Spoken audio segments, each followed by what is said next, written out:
get together in a mix like as a single matrix है त्यो तरिकाले तपाईले के गर्नु पर्यो त भन्दाखेरि बुझ्नु पर्यो यो पनि मैले तपाई मिटिङ अप्सन हामी यो डिस्कस त गरिसक्यौ हैन यो उ गर्ने विषयमा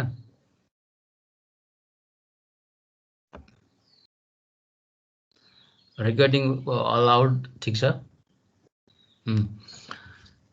अस्ति हामीले कुरा गर्यौं है रेकर्डिङ गर्दाखेरि please do share this recorded video within your group. It is our is just learning by doing on a online classes. We are not the expert. Sometimes the language, sometimes something it may happen. Please consider it as a family member and do share within your group. It's my suggestion to through the share. Rajkumar. Okay. What is the structure of the concrete? के होला तपाईको विचारमा structure भन्नाले के बुझ्नुहुन्छ हामीले simple भाषामा भन्दाखेरि कस्तो भन्दाखेरि कंक्रीटका इन्ग्रेडिएन्टहरु असमान खालका समान खालका भन्दा असमान खालका भने हेट्रोजिनियस मिक्सचर हेट्रोजिनियस नेचर हुन्छन् तिनीहरु त्यो हेट्रोजिनियस नेचर भएका मटेरियलहरुलाई हामीले कंक्रीटको काम गर्दै गर्दा यदि होमोजिनियस मिक्सचर होमोजिनियस खालको पायौं भने अनि हामी के भन्छौं भन्दाखेरि the mix that you have made in the site is quite in standard form भनेर भन्छौं भनेपछि हाम्रो उद्देश्य के हो त भन्दाखेरि हेट्रोजिनियस मिक्सलाई होमोजिनियस मिक्समा कन्भर्ट गर्ने हो तर थ्योरेटिकल्ली फेरि के भनिन्छ भन्दाखेरि ती मटेरियलहरु हेट्रोजिनियस हुन् इन नेचर सिमेन्ट स्यान्ड हेर्नुस् त एग्रिगेटका टुक्रा तिनीहरु सँगै होमोजिनियस नेचरका होइनन् हैन तिनीहरु आफैमा हेट्रोजिनियस नेचरका हुन् तर हामीले के हो त भन्दाखेरि त्यो हेट्रोजिनियस नेचरका मटेरियलहरुलाई होमोजिनियस बनाउनु पर्यो होमोजिनियस बनाउँदाखेरि कस्तो भन्दाखेरि तपाईले जस्तो त्यो विभिन्न खालका एडभर्टाइजमेन्टहरुमा त्यो रेडीमिक्स कंक्रीट अथवा कुनै पनि मिक्सचरहरुको एडभर्टाइजमेन्टमा जानुभयो भने जतिखेर तपाईको त्यो कंक्रीटको एकदम लेदो सबै चीज मिसिएर ठ्याक्क दही जस्तो बनेर आको भनौं न सबै ठ्याक्क सबैको ठाउँमा मिलेर आको भयो भने हामी त्यसलाई स्ट्यान्डर्ड मिक्स भयो यसमा पानी पनि धेरै छैन एग्रिगेट पनि एकदमै ठिक्क ठाउँमा रहेछ सिमेन्ट स्लरी पनि त्यही ग्रुपमा मिसिएर आको छ भन्ने एजुम्सन गर्छौं र त्यस्तो खालको कंक्रीटहरु आयो भने उनी हामीले कुनै पनि स्ट्रक्चर एलिमेन्टहरुमा राख्दाखेरि बीम कोलम फाउन्डेसन जेमा राख्दा नि सजिलो हुन्छ भन्छौं भनेपछि सबभन्दा पहिला तपाईले कन्सेप्सन के राख्नु पर्यो भन्दाखेरि when the heterogeneous material get together or mix together and they form the homogeneous mix that homogeneous mix is supposed to be the perfectly mix for the construction purpose यस्तो कुराहरु हो अब यहाँनेरि कुरा के हो भन्दाखेरि अब त्यसले के भन्दै छ त त्यहाँ भन्दाखेरि स्ट्रक्चर अफ द कंक्रीट अनि त्यसपछि आएर के रे three phase stage of the concrete भनेर भने अब जस्ट 5 मिनेट हामी के गरौँ त भन्दाखेरि यसो वार्म अप गरौँ दिमागलाई how do you perceive the word structure of the concrete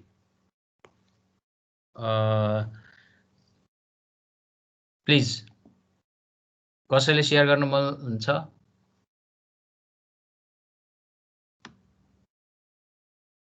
तपाईलाई लागेको यसो शेयर गर्नु त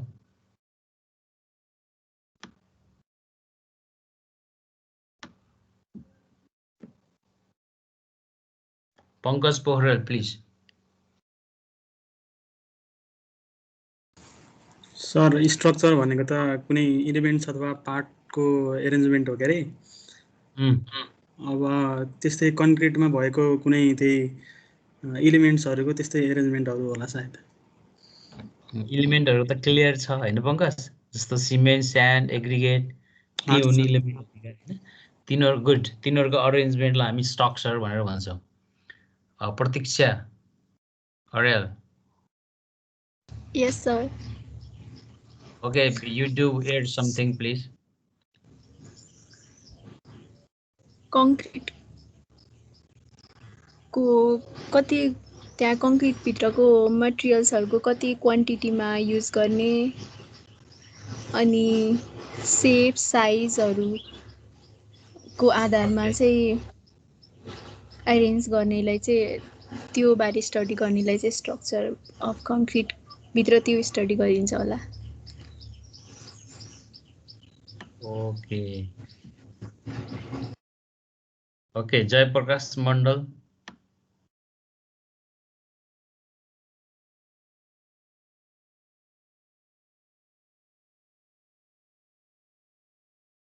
जयप्रकाश ओके प्लिज ल भन्नुस् त तपाईको के स्थिति त्यो सर कङ्क्रिट चाहिँ युज गर्ने जति स्ट्रक्चरहरु हुन्छ त्यो नै कङ्क्रिट स्ट्रक्चर हो के रे त्यो सर कङ्क्रिटबाट बनाइएको स्ट्रक्चरहरु हुन्छ नि त्यही होला जस्तो अब त्यो वाला भनेको बीम कोलम यस्तो भनेको हजुर ए ओके रमेश राज जोशी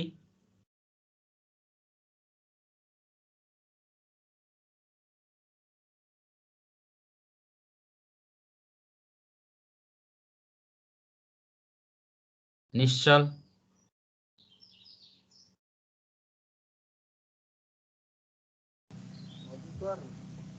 स्ट्रक्चर भनेको इलिमेन्टहरु जोडेर बनेकोलाई नै स्ट्रक्चर भन्छ कम्प्लिट स्ट्रक्चरहरुको कन्क्रिटले बनेको इलिमेन्ट जोडेर बनेकोलाई कन्क्रिट स्ट्रक्चर भन्छ।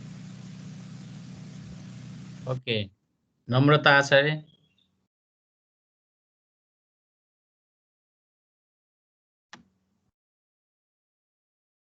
Namrata are you there sir concrete अनि त्यसको कम्पोजिसनहरु अनि त्यहाँबाट बनाउने अब उसलाई नै कङ्क्रिट स्ट्रक्चरहरु भनिन्छ होला कङ्क्रिटको युज गरेर बनाउने। Okay Niraj Acharya yes sir okay concrete structure concrete जस्तो कुनै डिफरेन्ट इलिमेन्ट्सबाट बनेको कुनै संरचनालाई जसको कुनै सेप अथवा फर्म हुन्छ त्यसलाई नै स्ट्रक्चर भनिन्छ होला। अब कङ्क्रिटको केसमा सिमेन्ट स्यान्डहरु मिलेर कुनै कलम बिमहरु बन्यो भने स्ल्याबहरु त्यो नै concrete structure. Okay thank you Prabin Chaudhary I do expect some new from you. Concrete structure भनेको अब त्यो के भन्नु स्ट्रक्चर कङ्क्रिट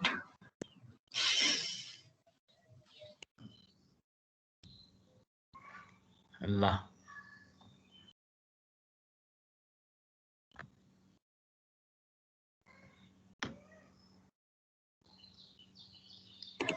जे स्ट्रक्चर भन्छ त्यसलाई कङ्क्रिट स्ट्रक्चर भन्छ। ओके जे भन्छ त्यसलाई कङ्क्रिट स्ट्रक्चर भन्छ। Okay okay someone you would you like to add something new other than your friends?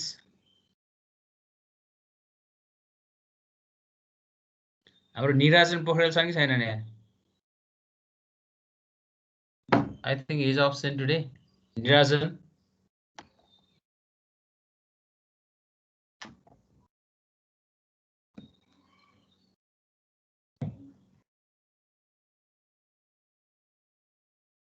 Okay. Nirajan छैन है. Okay. तपाईहरुले त्यही भएर मैले के भन्छु भन्दाखेरि नि थर्ड इयरमा आइसकेपछि तपाई एकदम लिटरली टाइटल बुझ्दै बरु ढिलो होस् पढ्नमा तर एकदम कन्सेप्चुअल बुझेर जानुपर्छ है। अब एक किसिमले स्ट्रक्चर भन्न साथ कहिलेकाहीँ तपाईले geometrically arrangement of the different elements भन्नु होला, कहिले एसेम्बल अफ द कम्पोनेन्ट्स भन्नु होला हैन, कहिले combination of the different elements भन्नु होला।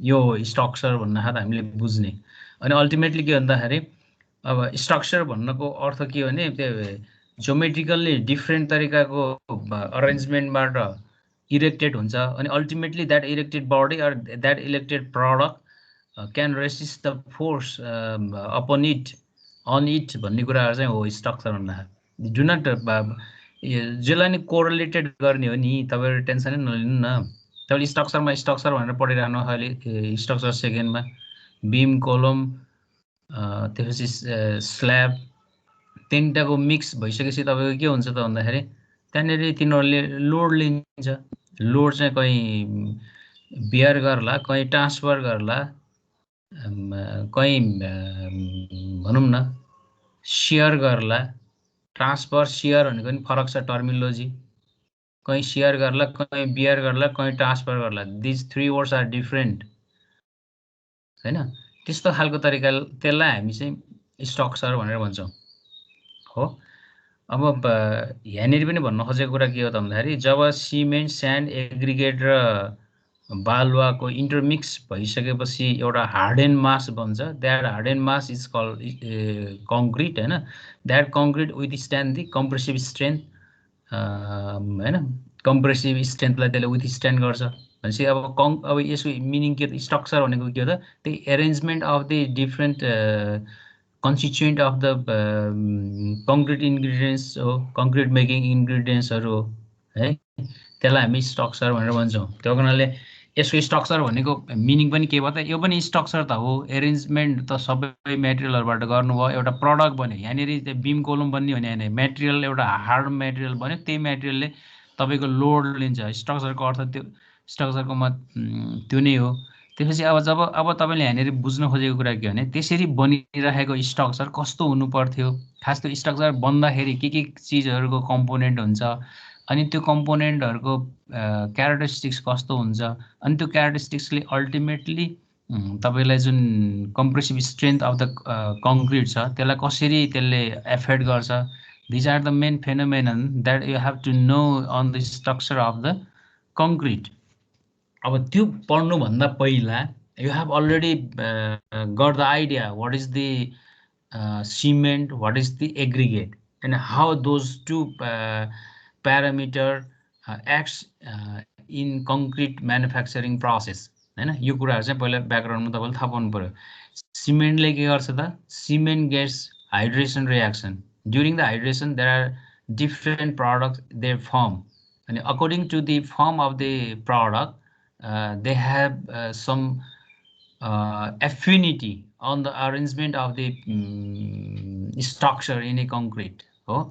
तिनीहरुको आफ्नै खालको केही न केही प्रभावहरु इन्फ्लुएन्सहरु हुन्छ जस्तो तपाईले अस्ति तपाईले के भन्नुभयो भन्दाखेरि when the 3 elements like C3S C2S C3A C4AF gets a reaction on the hydration the phenomenon are different हो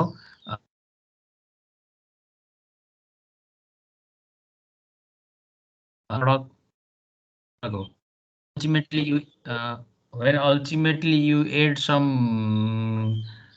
material like gypsum salt त्यतिखेर तपाईको के हुन्छ त भन्दाखेरि त्यहाँनेरि विभिन्न साल्टहरु बनिरा हुन्छ र त्यो साल्टहरु कहिलेकाहीँ के हुन्छ त पोजिटिभ खालको पनि हुँदैन नेगेटिभ खालका पनि हुन्छन् भन्नु खोजेको अर्थ अब तपाईले अस्ति नै पढ्नु भयो नि मोनोसल्फेट हाइड्रेटहरु अनि इन्ट्रिगाइड्सहरु फर्मेसन हुन्छ के टर्मिनोलोजी सम्झिनुस् है इन्ट्रिगाइड्स र मोनोसल्फेटहरु बन्छ र तिनीहरु चाहिँ कहिलेकाहीँ के हुन्छ त भन्दाखेरि रेसिड्युलको रूपमा पनि युज हुन सक्छ रेसिड्यु बन्दिन सक्छ हाइड्रेसन रिएक्सनमा एउटा टर्मिनोलोजी त्यो बुझ्नु भएको थियो त्यो पढ्नु भएको थियो त्यसपछि सम्झिनुस् है त्यो हैन एउटा त तपाईले सिमेन्टको फेनोमेनन एकदम इम्पोर्टेन्ट भयो सिमेन्टले होइन gets water and it has the hydration reaction त्यो हाइड्रेसन रिएक्सन हुने बेलामा तपाईले के बुझ्नुहुन्छ त हाइड्रेसन रिएक्सन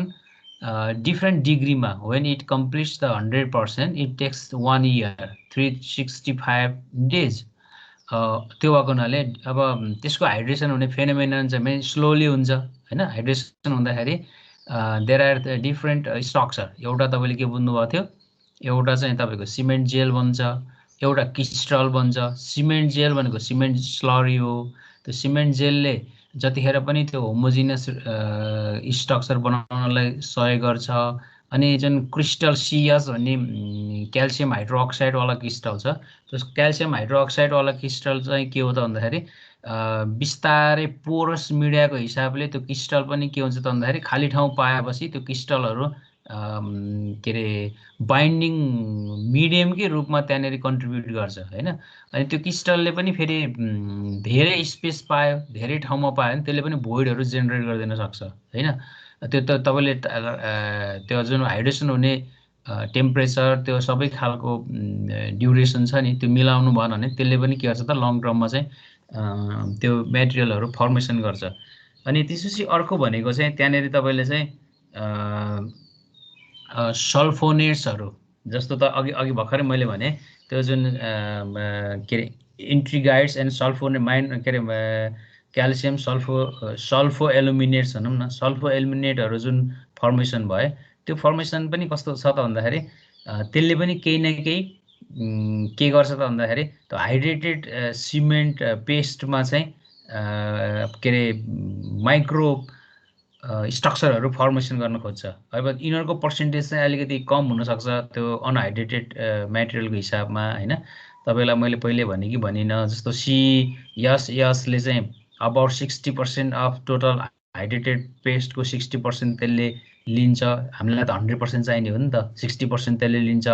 अनि सिएस भनेको क्याल्सियम हाइड्रोक्साइडले लगभग 25% जति लिन्छ होइन।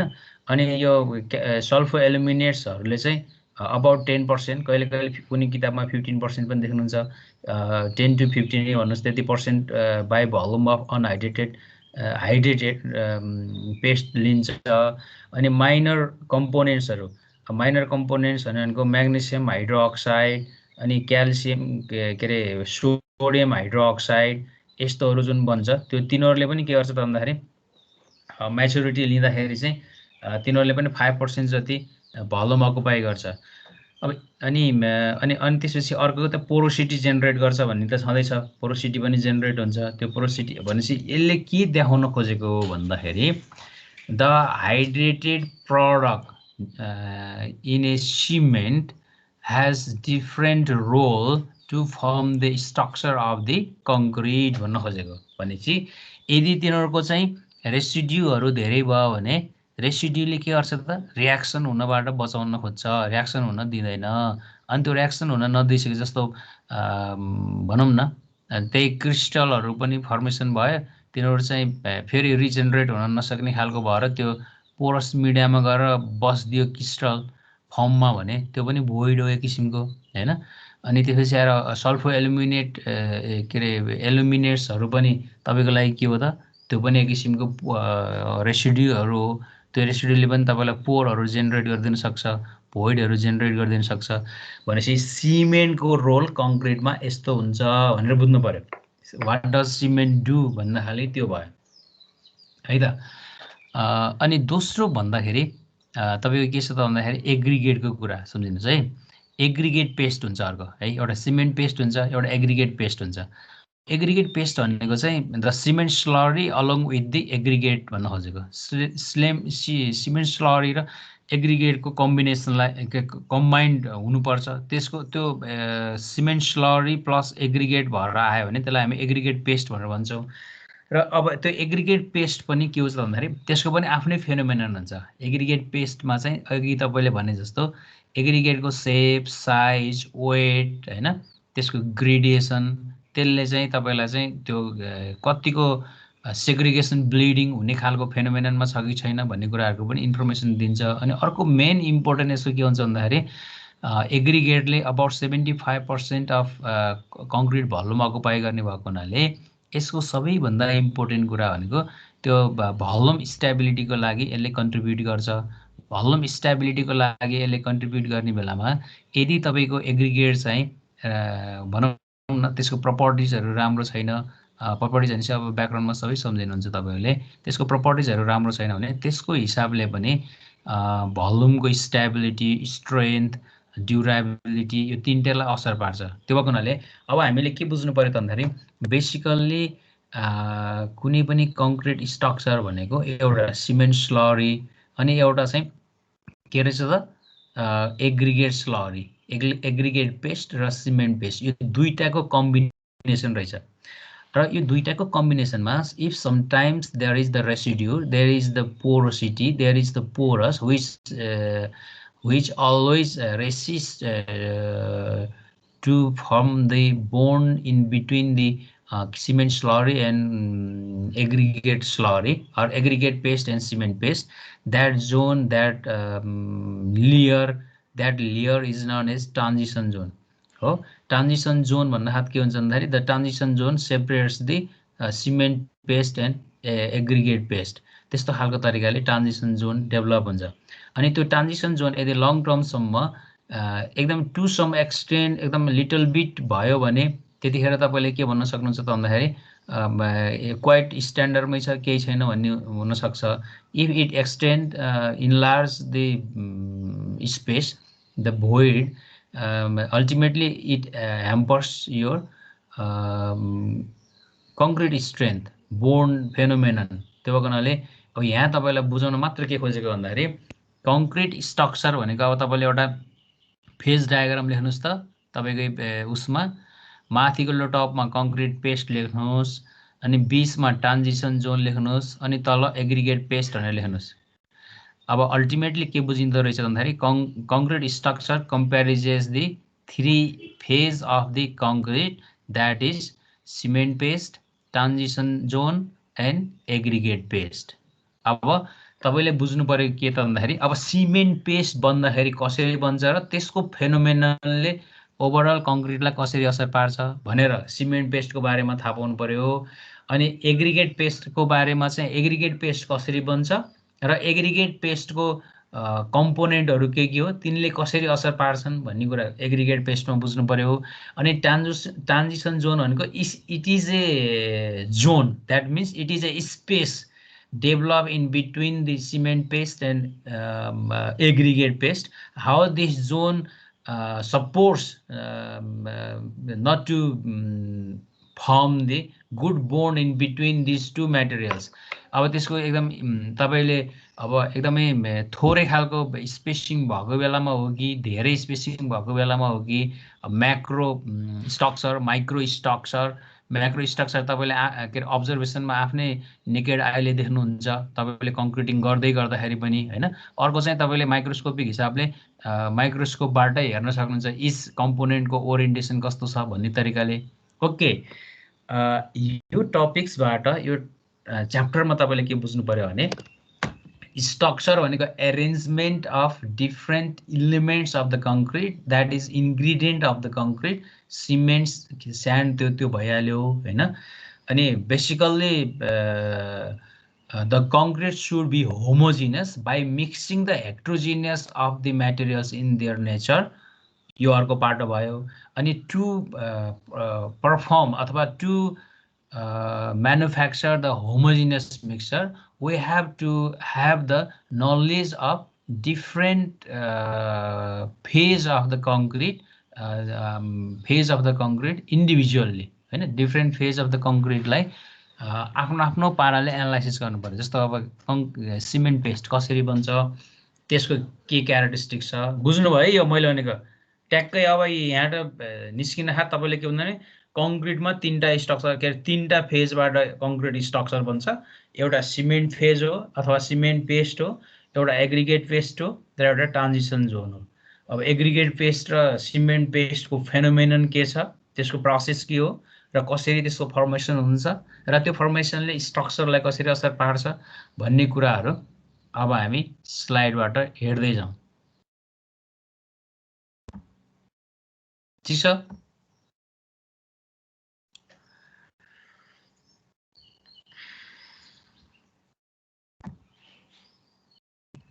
हामीले यो के अरे नोटहरू मैले नोट पनि सबै हाम्रो अर्को सरलाई पनि दिएको छु। हामी दुवैजनाले अल्टरनेटिभली पावर पोइन्टहरू बनाउने गर्छौँ।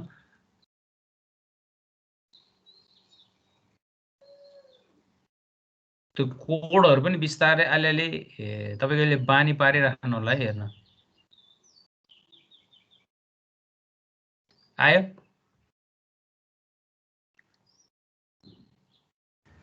सेयर भएको छ ल okay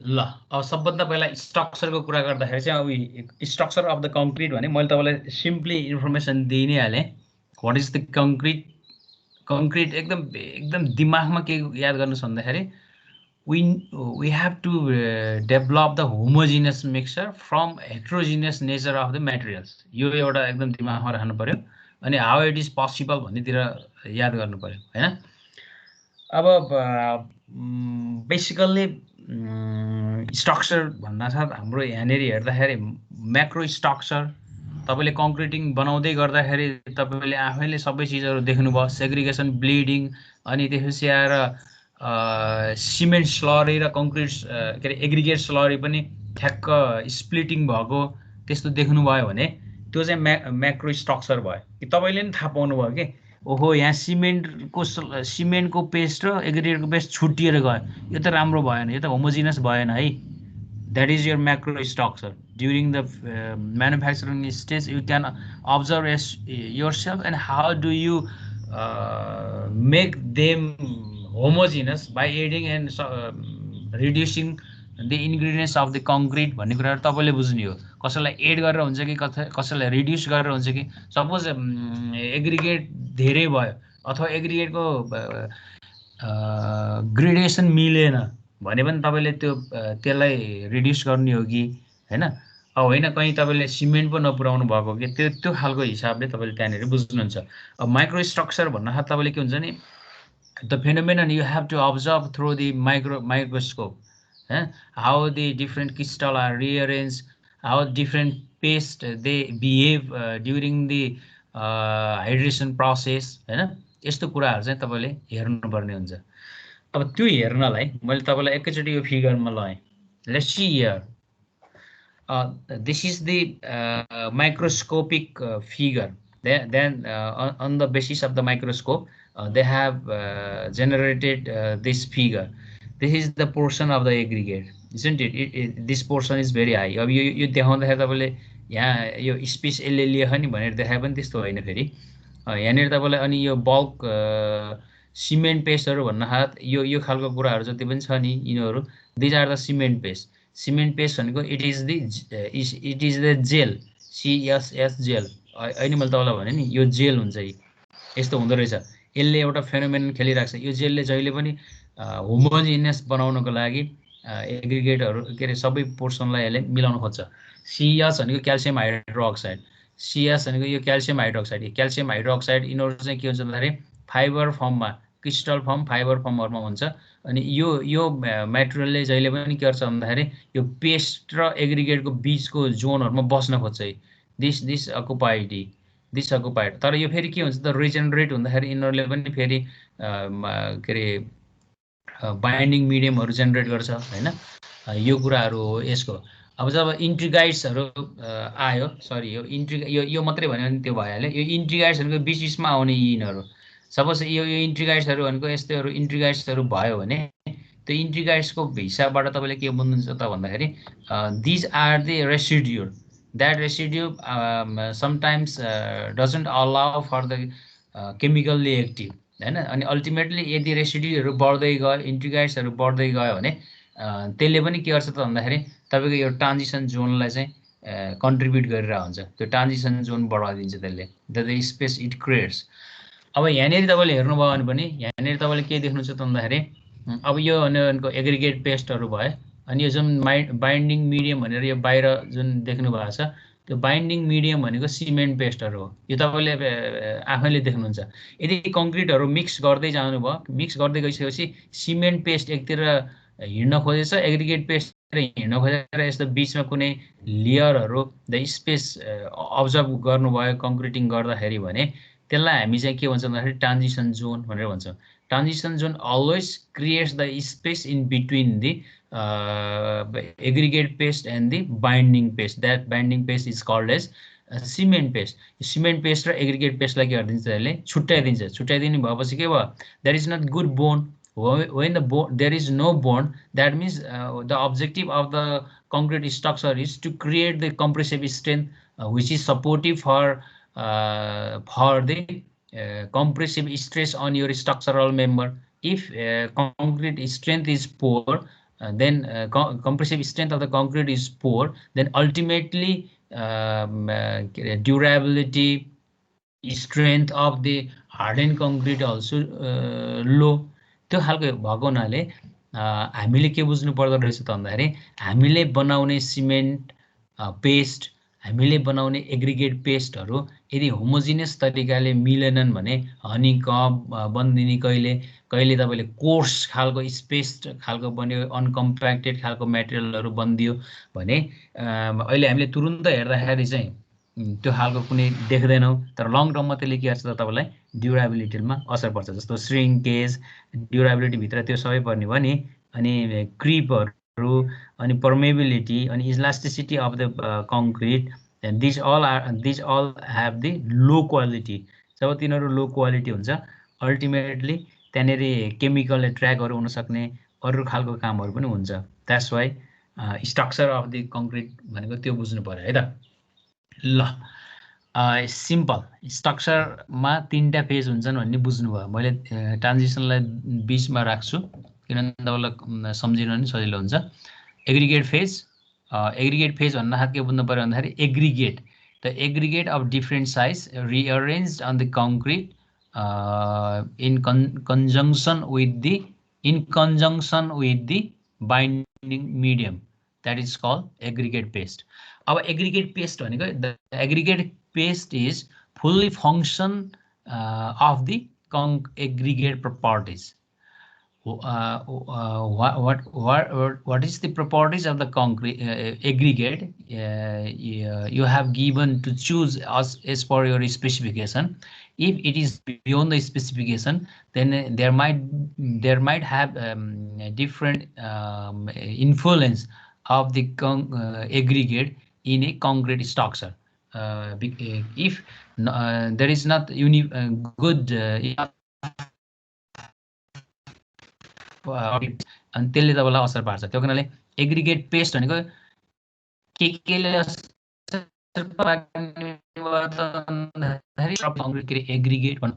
aggregate paste is the function of aggregate properties.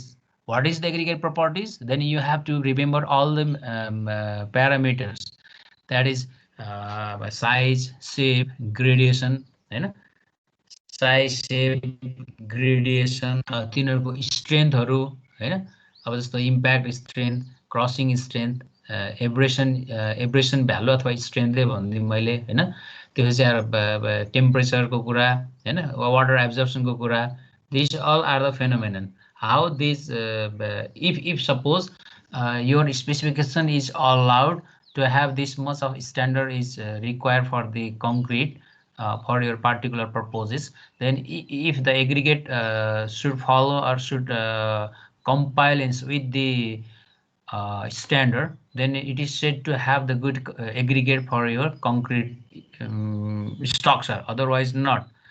अब तपाईले कस्तो भन्दाखेरि अस्ति मैले तपाईलाई देखाइसकेको छु नि, डेलिटेरियस मेटेरियल यति % हुनुपर्ने, उति % हुनुपर्ने मैले देखाएँ हैन तपाईलाई अलिअलि त्यो कोडहरु पनि हो, त्यसको हिसाबले तपाईले हेर्नुपर्ने हुन्छ। यो दोस्रो चाहिँ ट्रान्जिसन जोन, मैले दोस्रोमा राखेँ ट्रान्जिसन जोन, त्यो तपाईलाई सम्झिन सजिलो होला भनेर के। अब दोस्रो चाहिँ हाम्रो खास मेन कम्पोनेन्टको हिसाबले चाहिँ सिमेन्ट पेस्ट फेज हो। अब सिमेन्ट पेस्ट फेज भन्दा तपाईले के बुझ्नु पर्यो भने cement paste phase, this is the product obtained from the hydration reaction हैन, in between the cement and water, and you have to have the knowledge how this cement paste is formed during the hydration process. त्यो कुराले चाहिँ तपाईलाई के गर्छ त भन्दाखेरि importance role खेल्छ, किनभने यदि सिमेन्ट पेस्ट राम्रो भयो भने सिमेन्ट पेस्टले तपाईलाई के गर्छ त सिमेन्टलाई पनि राम्रोसँग बोन्ड भएन, सिमेन्ट पेस्टमा राम्रो भएन भन्नुको अर्थ के हो भने if the unhydrated cement paste has different components like porosity, micro स्ट्रक्चरहरू, माइक्रो त्यो के अरे सल्फेट इन्ट्रिगाइड्सहरू त्यस्तोहरू पाउनुभयो भने त्यसले के गर्छ त भन्दाखेरि the cement paste is self generates the some sort of pore, that pore is ultimately becomes the transition zone. अनि ट्रान्जिसन जोनले फेरि अल्टिमेटली के गर्छ त एग्रिगेट फेज र सिमेन्ट फेजलाई कन्ट्रिब्युट गर्दैन, के अरे यो बोन्ड गर्नलाई कन्ट्रिब्युट गर्दैन। त्यस्तो कुराहरू यसमा पर्छ। अब अर्को भनेको कस्तो त भन्दाखेरि transition John. Okay, transition John is the layer in between the aggregate paste and the cement paste. That layer is sometimes known as the interference region. That region is always creates the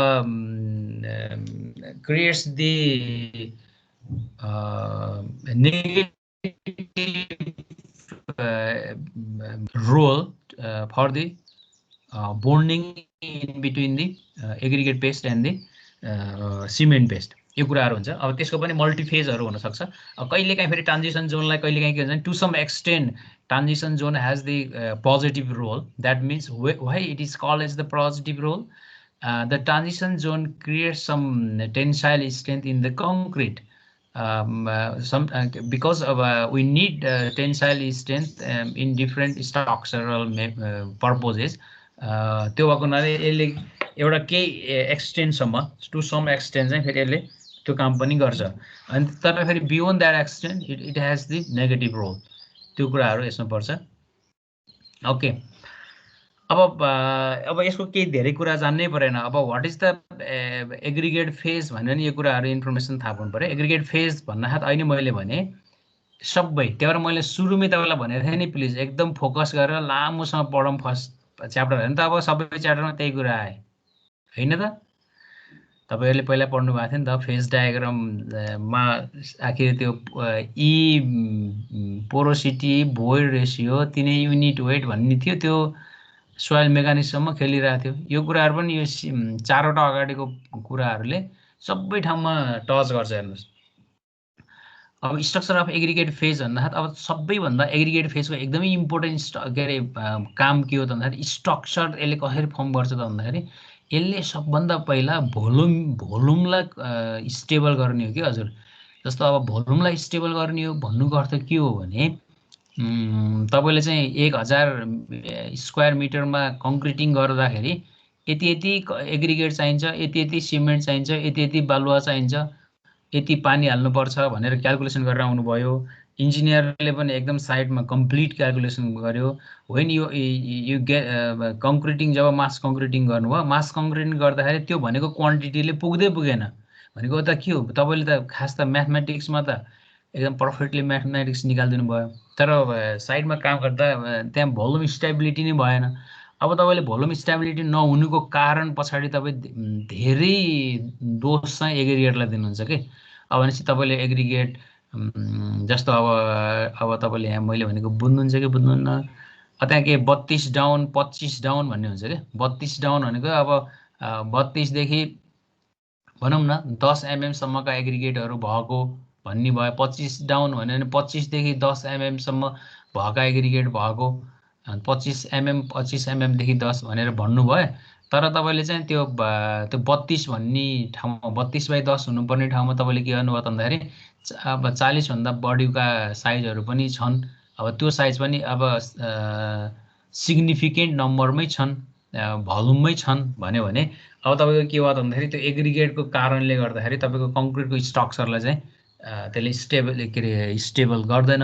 अनि stable नगर्ने भएको हुनाले त्यहाँनिर के हुन्छ त भन्दाखेरि there might be different pore in between the structure. अनि त्यो पोर नै भनेको तपाईँको लागि पछि के हुन्छ त भन्दाखेरि ट्रान्जिसन जोन ग्रुपमा कन्ट्रिब्युट गर्न पनि सक्छ त्यसले, अथवा त्यो पोरले चाहिँ अर्को हिसाबमा चाहिँ तपाईँको सिमेन्ट स्लरीको मासलाई धेरै यसले कन्ज्युम गरिदिने भएको हुनाले उता सिमेन्ट स्लरीको मासमा पनि अर्कै खालको पोरहरू जेनेरेट गर्न सक्छ। यस्तो कुराहरू यहाँनिर हो है त। भोल्युम हुनासाथ भल्युमले स्ट्रेन्थले इलास्टिसिटी मोडुलस अल्टिमेटली सबै चिजको डाइमेन्सनलाई यसले असर पार्छ।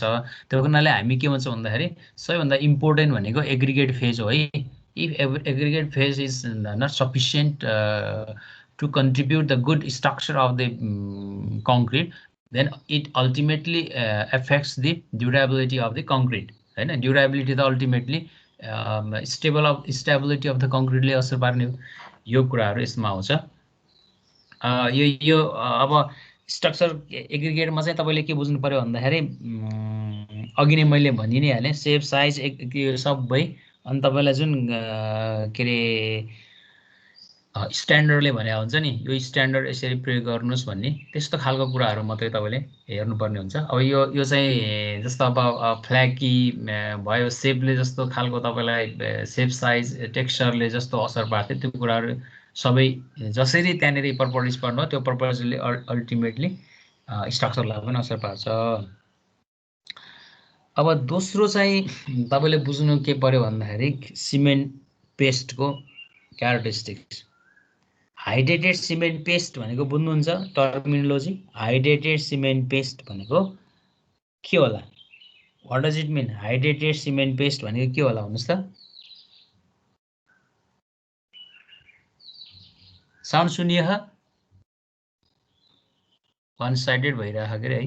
ठिकै छ तपाईँहरू you have gained the energy utilizing this 7 days leave होइन। के होला यो अनहाइड्रेटेड सिमेन्ट पेस्ट भनेको? हाइड्रेटेड सिमेन्ट पेस्टमा चाहिँ हाइड्रेटेड सिमेन्ट पेस्ट भनेको थाहा छ?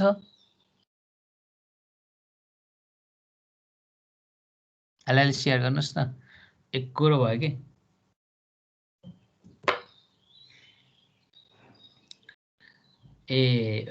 ओके। हाइड्रेटेड सिमेन्ट पेस्टमा चाहिँ तपाईँले के बुझ्नु पर्यो त भन्दाखेरि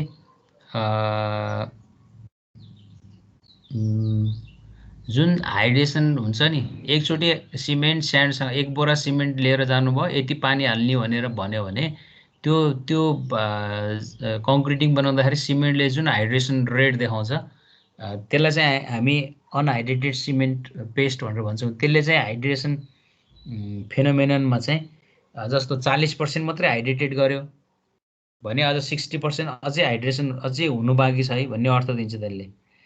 अब 30% मात्रै हाइड्रेसन भयो त्यो कसरी थाहा पाउने त नि? How the degree of hydration can you determine different phenomenon हुनसक्छ। अब भनेको माइक्रोस्कोपिक हिसाबले जजमेन्ट गर्न पनि सकिन्छ। तपाईँको रियाक्सनको स्पिड अनि हिट अफ जेनरेसन यस्तो कुराहरूले पनि हेर्न सकिन्छ।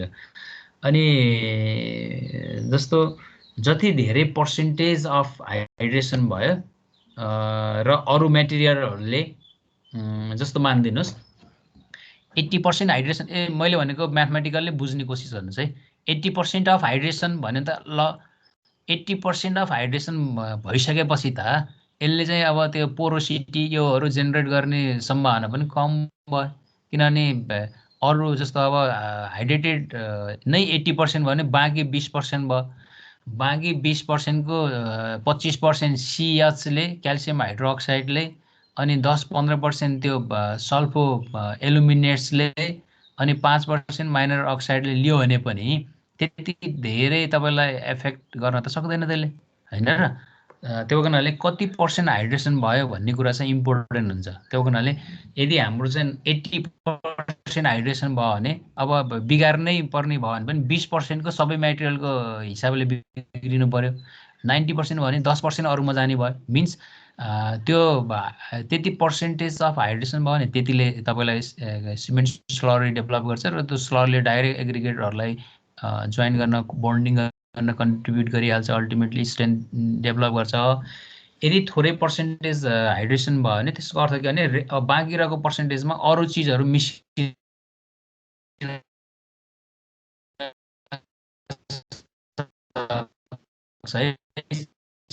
छिटो। ल अब solid in hydrated cement paste एउटा यो हुन्छ। अब बेसिकल्ली 2-4वटा डिफ्रेन्ट फेनोमेननहरू हुन्छ क्या हाइड्रेटेड सिमेन्ट पेस्टहरू जेनेरेट गर्दाखेरि। अब तपाईँले चाहिँ अब यो बुझि नै हाल्नुहुन्छ।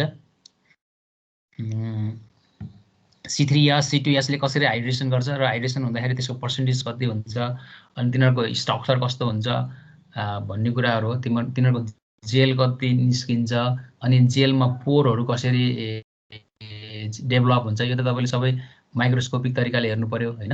एउटा चाहिँ क्याल्सियम सिलिकेट हाइड्रेट अब सिमेन्टमा हाइड्रेसन हुँदाखेरि कुनले C3S C2S C3A C4A सबैलाई राख्दा नि केही फरक पर्दैन। त्यो सबैले यसरी हाइड्रेसन हुन्छ यति पर्सेन्टेज जस्तो अब यहाँनेरि C3S ले भयो भने 60% चाहिँ हाइड्रेसन हुन सक्दो रहेछ हैन। अब 40% को भोल्युममा चाहिँ तपाईको त्यहाँ पोरहरू माइनर कम्पाउन्ड्सहरू अनि क्रिस्टलहरू अनि इन्ट्रिगाइड्सहरू सबै बन्ने फेनोमेनन चाहिँ बाँकी रहन्छ हैन।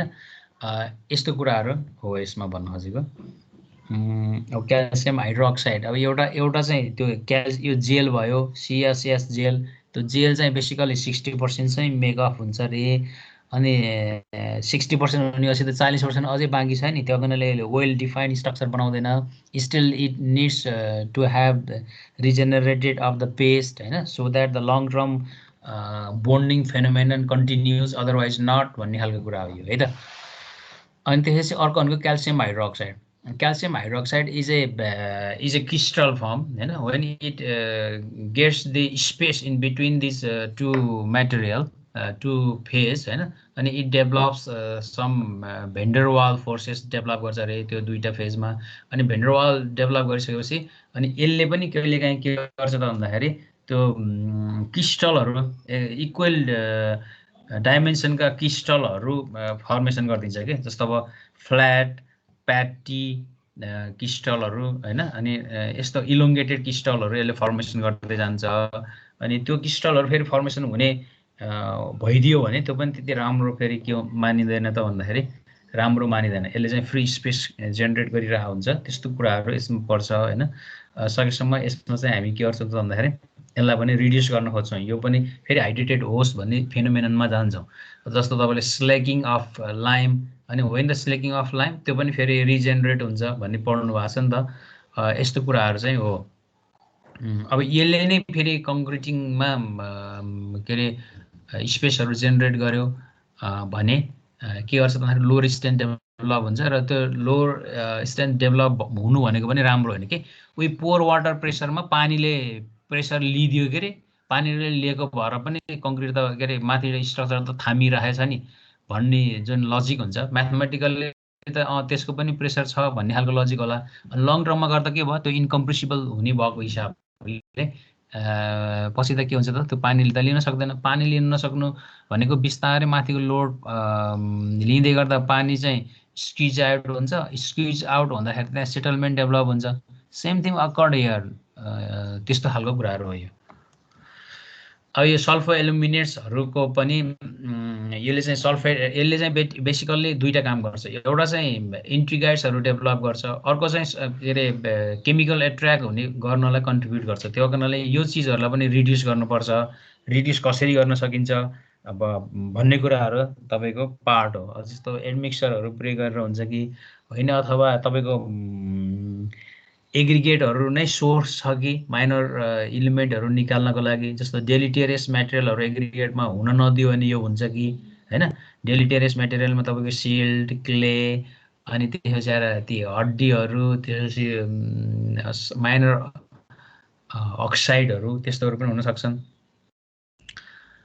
अब अनहाइड्रेटेड क्लिङ्कर ग्रेन्स भनेको पनि यो पनि तपाईँको कस्तो त भन्दाखेरि ती इन्ट्रिगाइड्सहरू नै डेभलप हुने खालका हुन् हैन जुन चाहिँ तपाईँको चाहिँ सिमेन्टमा आफै आउने मेटेरियलहरूको रूपमा आउँछन् त्यो पार्टिकल्सहरू हैन। अनि त्यो पार्टिकल्सले गर्दा पनि तपाईँलाई हाइड्रेसनमा एफेक्ट गर्छ। अर्को भनेको चाहिँ कहिलेकाहीँ चाहिँ अहिलेसम्म हामीले योभन्दा अगाडि हामीले पढ्यौँ हाइड्रेटेड सिमेन्टमै भएको सिमेन्टको क्यारेक्टरिस्टिक्सको हाइड्रेसनको क्यारेक्टरिस्टिक्समा आउने स्ट्रक्चरहरू भनेर पढ्यौँ। तिनीहरूले एउटा खालको के अरे एफेक्ट गर्छ। अर्को चाहिँ जब when you are adding the water for the cement the water itself creates the void in the एसिएस इन डिफ्रेन्ट फर्म। अनि त्यो डिफ्रेन्ट फर्ममा के अरे जेनेरेट भएको के अरे फोर्सहरूले भने अल्टिमेटली तपाईँलाई के गर्न सक्छ भन्दाखेरि ट्रान्जिसन जोन कन्ट्रिब्युट गर्न सक्छ। अब यो चाहिँ कस्तो छ भन्दाखेरि एउटा इन्टरलेयर स्पेसेसहरू भनेर भन्छौँ। इन्टरलेयर स्पेसेसहरूले पनि तपाईँलाई पर्मेबिलिटीलाई कन्ट्रिब्युट गर्छ। त्यो पर्मेबिलिटीलाई कन्ट्रिब्युट गर्नु भनेको अल्टिमेटली स्ट्रेन्थलाई लङ टर्ममा असर पार्ने हो होइन। यस्तो कुराहरू चाहिँ यहाँनिर आउँछ। अनि त्यो पानी भनेको दुई किसिमको हुन्छ, एउटा जेल वाटर हुन्छ, अनि जेल वाटरभित्र पनि क्यापिलरी वाटर र अर्को अब क्रिस्टल वाटर भन्ने हुन्छ। त्यो क्रिस्टल वाटरलाई तपाईँले फेरि आफ्नै भाषामा भन्नुहुन्छ नि त, हेल्ड वाटर र एब्जर्ब वाटर के भने जस्तो। अनि क्यापिलरी भोइड्सहरू हुन्छ एउटा। क्यापिलरी भोइड्स भनेको space not filled by solid component of एससिपी। हाइड्रेटेड सिमेन्ट पेस्टमा सलिड कम्पोनेन्टहरूकोमा चाहिँ के अरे स्पेस चाहिँ यो एससिपीले चाहिँ फिल गरेन भनेको त्यहाँनिर तपाईँको के हुन्छ त क्यापिलरी भोइडहरू हुन्छ। र त्यो क्यापिलरी भोइडहरू पनि लङ टर्ममा गएर यदि माइक्रोस्कोप पोर्सहरू डेभलप भयो भने त्यो चाहिँ स्ट्रक्चरको लागि चाहिँ ड्युराबिलिटी असर पार्छ। त्यसमा चाहिँ बेसिकल्ली तपाईँले चाहिँ कङ्क्रिटको चाहिँ लामो समयपछि भोइडहरूको कन्टिन्युसन भयो भने अब छतमा पानी आउला, अनि विभिन्न खालको तपाईँको इलेक्ट्रिसिटी पाइपहरू होला। त्यो इलेक्ट्रिसिटी पाइपहरूकोबाट विभिन्न थोपा थोपा पानीहरू छिर्ला भित्र। त्यो छिरेको पानीलाई त्यही भोइडले चाहिँ एब्जर्ब गर्दै भित्र भनौँ न भित्री तला के अरे दोस्रो तला तेस्रो तलामा पनि पठाइदेला। अनि लङ टर्ममा त्यो कन्टिन्युस फ्लोइङ हुने एउटा लेयर पाएपछि त त्यो पर्मेबिलिटी हुन्छ। अनि त्यो पर्मेबिलिटी भएपछि अल्टिमेटली के गर्छ त भन्दाखेरि कङ्क्रिटमा चाहिँ केमिकल एट्र्याक्ट हुने, अनि त्यसपछि आएर अर्को हिसाबमा चाहिँ कोरोजनहरू हुने होइन। अब अल्काली एग्रिगेट रियाक्सनहरू बनाइदिने, अनि विभिन्न खालको प्याचेसहरू डेभलप गरिदिने, यस्तो खालको फेनोमेननहरू हुनसक्छ। That is very severe for long run है, यस्तो कुराहरू। अनि कहिलेकाहीँ कस्तो हुन्छ भन्दाखेरि अब तपाईँको जुन भोइडमा वाटर भयो, वाटर भएपछि त तपाईँको कहिलेकाहीँ कस्तो हुन्छ भन्दाखेरि त्यो वाटर चाहिँ घरि इभ्यापोरेट हुन्छ अनि फेरि पानी परेको दिन चाहिँ अब माथिकै ढलानको कुरा गर्नुभयो भने पनि अनि पानी परेको दिन फेरि त्यो के गर्छ त त्यो पानी एब्जर्ब गर्छ। अनि भनेको घरि ड्राइङ हुने घरि वेटिङ हुने फेनोमेनन हुन्छ। अनि यदि कङ्क्रिटमा चाहिँ ड्राइङ र वेटिङ चाहिँ त्यो भोइड क्रिएट भएर माइक्रोपोरसहरूमा चाहिँ त्यस्तो भइदियो भने लङ टर्ममा ड्राइङ र वेटिङको कारणले गर्दाखेरि कङ्क्रिटमा चाहिँ श्रिङ्केज र क्रिपहरू हुन्छ। श्रिङ्केज र क्रिपहरू एकदम स्लो मोसनमा स्लो खालको तरिकाले तपाईँलाई थाहा नै हुँदैन त्यसले चाहिँ हिर्काएको भनौँ न। लङ टर्ममा मात्रै थाहा हुन्छ, सुरुमा केही पनि थाहा हुँदैन। भनेपछि यस्तो कुराहरू यसमा आउँछ। सिमिलरली एयर भोइडहरू, अब एयर भोइडहरू भन्न खोजेको when you handle the concrete, handling गर्नुहुन्छ कङ्क्रिट ह्यान्डलिङ गर्दाखेरि तपाईँको कस्तो हुन्छ भन्दाखेरि कहिले चाहिँ कम्प्याक्सन कम हुनसक्छ होइन, कहिले चाहिँ तपाईँको कम्प्याक्सन धेरै हुनसक्छ। एउटा कम्प्याक्सनको कारणले गर्दा नि हुन्छ। अनि अर्को भनेको तपाईँ आफैले चाहिँ विभिन्न खालको म्याटेरियलहरू कङ्क्रिटमा एग्रिगेटमा अथवा त्यसमा पऱ्यो भने एउटा चाहिँ तपाईँको इन्ट्र्याप इयर हुन्छ। इन्ट्र्याप इयर भनेको के अरे एग्रिगेटको इरेगुलर सेप, अनि अर्को हिसाबमा चाहिँ तपाईँ हामीले नै कम्प्याक्सन गर्दाखेरिको फेनोमेनन त्यसको कारणले नै हुनसक्छ। इन्ट्रेन्ड इयर भनेको चाहिँ तपाईँले चाहिँ आफैले पनि इन्ट्रेन्ड इयर गर्न सक्नुहुन्छ। के अरे विभिन्न मिडियम के अरेहरू हुन्छ क्या, जस्तो उदाहरणको लागि रबरहरू चाहिँ कङ्क्रिटिङमा कामै गर्दैन, के अरे बोन्ड बनाउँदैन भयो भने साना पिसका रबरहरू तपाईँको लागि इन्ट्रेन्ड इयर त्यो त भोइड भयो नि त, आर्टिफिसियली भोइड राख्नुभयो होइन। अब आर्टिफिसियल अब रेजिनहरू जस्तो अब खरको के अरे परालको टुक्राहरू चाहिँ तपाईँले बनाउनु भयो अनि त्यो चाहिँ स्लाइडली कङ्क्रिटमा राखिदिनु भयो भने त्यसले पनि तपाईँलाई त्यो कङ्क्रिटमा बोन्ड हुँदैन भन्यो भने त त्यो पनि तपाईँको लागि के हुनसक्छ त इयर इन्ट्रेन्ड इयरको मिडियम हुनसक्छ। अब इन्ट्रेन्ड इयर कङ्क्रिट तपाईँले बनाउन खोजेको होइन, तर तपाईँको मेटेरियलको कारणले इन्ट्रेन्ड इयर भइदियो भने त्यो पनि तपाईँको स्ट्रक्चरको लागि कमजोर हुन्छ भन्नु खोजेको। ओके, क्यापिलरी वाटरको कुरा भइहाल्यो। एब्जर्ब वाटरको कुरा पनि तपाईँलाई थाहा छ। क्यापिलरी वाटर र एब्जर्ब वाटर कङ्क्रिटमा सोइलमा जसरी आयो त्यस्तै चाहिँ कङ्क्रिटमा कसरी आउँछ र त्यसले फेनोमेननलाई के असर पार्छ भन्ने कुरा हो। फेनोमेननलाई बेसिकली बोन्ड बन्न दिँदैन नै भन्ने हो यसको। एब्जर्ब वाटर क्यापिलरी वाटरहरूले बोन्ड बन्न नदिएपछि त्यहाँ पोरस मिडिया बन्छ, अनि त्यो पोरस मिडिया पछि लङ रनमा त्यसले चाहिँ तपाईँको permeability बढाउँछ. That's why this type of voids in the hydration cement paste, त्यसमा चाहिँ हाइड्रेटेड सिमेन्ट पेस्टमा चाहिँ त्यो चिज चाहिँ नेगेटिभ हुन्छ भन्ने कुराहरू थाहा पाउनु पर्यो. इन्टरलेयर, यो केमिकल्ली कम्बाइन्ड वाटर, यो कुराहरू तपाईँले पहिल्यै बुझ्नुहुन्छ, पहिलेकै कुरा हो. ओके, ल अब केही छ यस्तो नबुझेको? ल ठ्याक्कै यो त बुझिएन नि सर, कति नि के छ भनेर भन्नुहोस् न. You share, I like this comment. ल यसमा केही बुझ्नु भएन भन्नुहोस् त. सिमेन्ट, यो concrete structure of the concrete, तपाईँलाई मैले त टर्मिनोलोजीबाट एकदम क्लियर बताउँछु भने जस्तै लाग्छ है. फेरि तपाईँले खोइ कसरी बुझ्नु थाहा छैन. आज क्लास सिद्धिनाथ, आजको कुरा यही हो है, जिस्ट कुरा यो रहेछ. जिस्ट कुरा के रहेछ भनेर भन्नुहुन्छ? ल भन्नुहोस् त, जिस्ट कुरा के हो स्ट्रक्चर अफ द कङ्क्रिटमा? राजकुमारजी,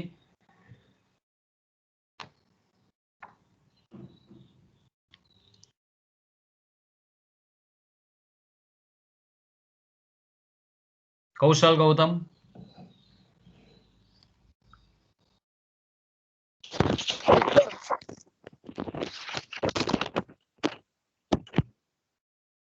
के होला भन्नुहोस् त. हजुर हजुर प्लिज.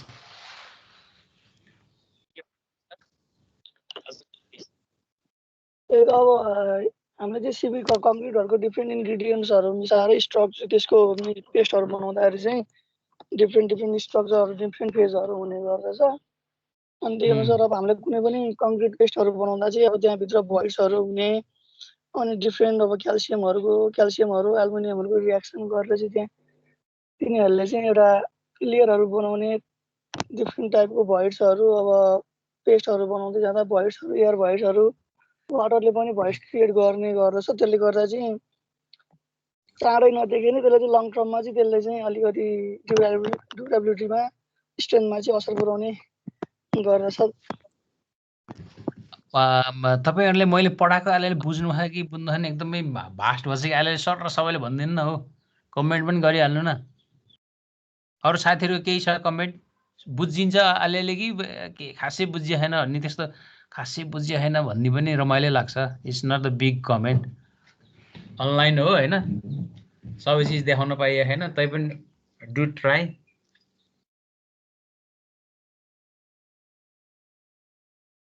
प्रदीप पौडेल,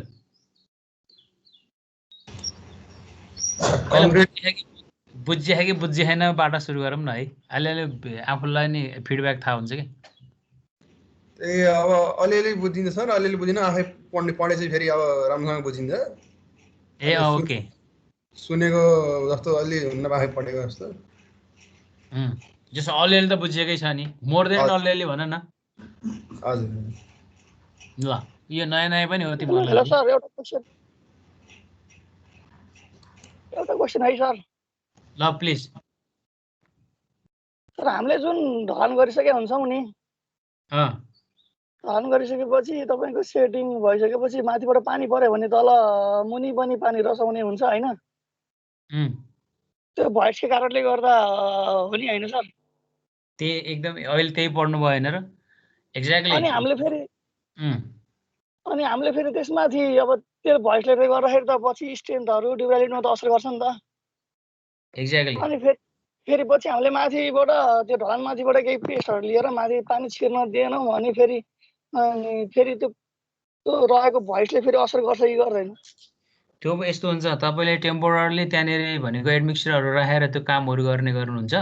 अनि त्यो कामहरू गर्ने के अरे गर्दाखेरि चाहिँ त्यसको पनि के अरे उही टाइम हुन्छ क्या. जस्तो अब 5 वर्ष 10 वर्षसम्म त्यसले काम गर्ला होइन.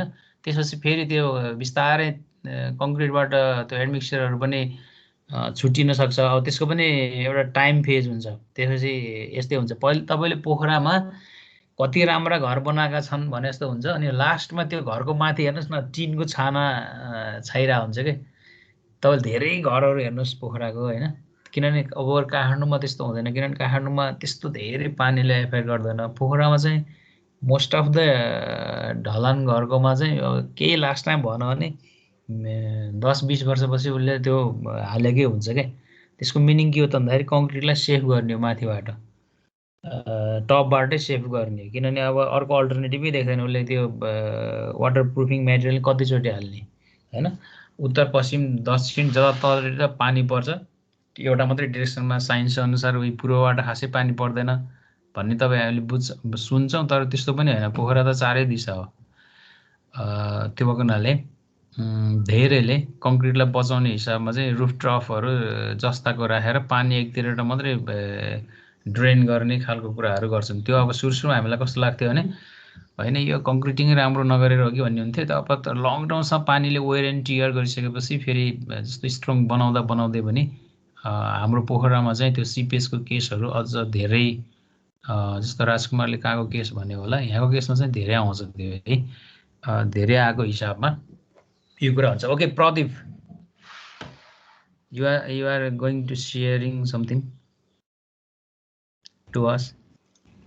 त्यही अब कङ्क्रिट स्ट्रक्चर भनेको त्यही सिमेन्ट पेस्ट एग्रिगेट पेस्ट र हाम्रो थर्मल के अरे ट्रान्जिसन फेज हुन्छ उसमा चाहिँ। ओके, यो तीनटाको कुरा हो कङ्क्रिट स्ट्रक्चर भन्नाले भनेर बुझ्नु पर्यो नि त। हजुर सर। ओके, गोमा भुजेल, गोमा। हजुर सर। पढेको बुझियो? हजुर सर बुझे। ल अलिअलि यो पनि बुझाइदिनुहोस् न त।